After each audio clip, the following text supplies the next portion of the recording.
kung napapansin niyo po gar, ito po yung first event po namin at syempre tatakbo po kami sa second event at talaga ng mga todo pray po dito bago po kami umalis papuntang Malolos, Jelos. Yan lang po mga tagpuan niya. Talaga ng mga pagbiyahe po namin talaga nito at talaga sabi ko sa kay Lord nagpray po ako talagang wag po sana ako matraffic para hindi po ako malate. At ganun pa man po ay na-traffic din po kami talagang late na late po talaga po kami at gabi na po kami nakarating at talaga namang hintay po talaga kami ng aming client na si Sir Santos Eugene. Talagang napakabait talaga ng mga ito lang ang masasabi ko kay Sir. Talagang hintay po talaga kami at hindi naman po talagang nabigo ang pag-aantay niya po sa amin. Talagang pinasaya ko po at talagang ang kanilang mga guests lahat pati po sila pinasaya ko po. Talaga kailangan sulitin ang binabayad po talaga ng customer. Talaga namang isa lang po masasabi ko talagang pag ikaw ay request talagang maghalaga mo at talagang usayam at talagang maraming salamat po at ginabayan po kami ng Panginoon sa aming biyahe at ating po kami na maayos.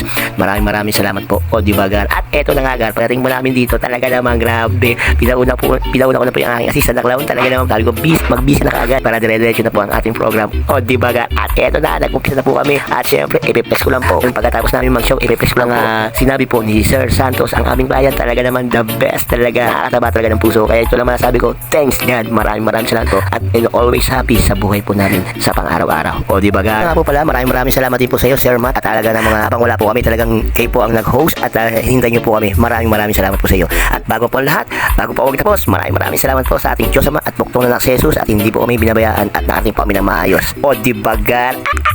Ay! Remember, thanks God and always happy. O di ba? Ay!